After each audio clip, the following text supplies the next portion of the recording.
рӯзи ваҳдати миллӣ санаи таърихиест, ки он ҳамасола 27 июн дар Тоҷикистон бо шукӯҳи хуса ҷашн гирифта мешавад. Зеро ваҳдати миллӣ дар қатори истиқлолият муҳимтарин неъмат ва арзишмандтарин дастовард ба шумор рафта, барои пойдории сулҳу субут ва рушду шукуфоии мамлакат замина фароҳам овард. Бахшида ба 28-мин солгарди ваҳдати миллӣ бо ташаббуси шабакаҳои кӯмаки аввалияи тиббию санитарии ноҳияи Бобуҷон Ғафуров ва Кумитаи иҷроияи Ҳизби Халқии Демократии Тоҷикистон дар ноҳия конференсияи илмии амалӣ таҳти унвони «Ваҳдат пояи давлату миллат» баргузор гардид. Баромадкунандагон иброз доштанд, ки рӯзи ваҳдати миллӣ дар таърихи давлатдории навини тоҷикон бо ҳарфҳои заррин сабт шудааст.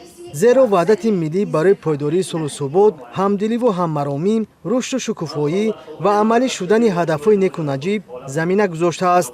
тавре ки президенти ҷумҳурии Тоҷикистон пешвои миллат муҳтарам Эмомалӣ Раҳмон зимни суханрониҳои худ таъкид намудаанд, қадру манзарати санади сулҳи мо баробар ба эъломияи истиқлолияти мост. Яке агар барои мо мустақилият оварда бошад, дигаре дар сарзамини азиядидаи мо сулҳу субут ва ваҳдати миллиро овард.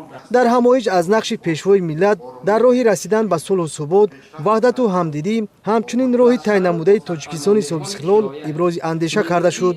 Ба таъкиди баромадкунандагон, ваҳдати миллӣ барои ҷомеаи устувор ва шукуфон аҳамияти ҳалкунанда дорад, зеро он имкон медиҳад, ки барои ноил шудан ба ҳадафҳои муштарак амалҳои дастаҷамъӣ анҷом дода шаванд. Ба назари коршиносон дар замони имрӯз дӯстдоштани ватан, расидан ба қадри истиқлоли давлатӣ, ваҳдати миллӣ ва ҳифзи онҳо аз гузашта беш муҳимияти бештар пайдо намудааст. Бо боварӣ қайд карда шуд, ки миллати тоҷик, ки барои расидан ба ин дастовардҳои беназир роҳҳои мушкили таърихиро пушти сар намудааст, дар ҳифзу гиромӣ доштани ин неъматҳои беназир ҷаҳду талоши зиёд анҷом медиҳад. дар интиҳои кори конференсияи илмии амалӣ як қатор фаъолон бо сипоснома қадршиносӣ гардида, ба аъзоёни нав шаҳодатномаҳои ҳизбӣ супорда шуд.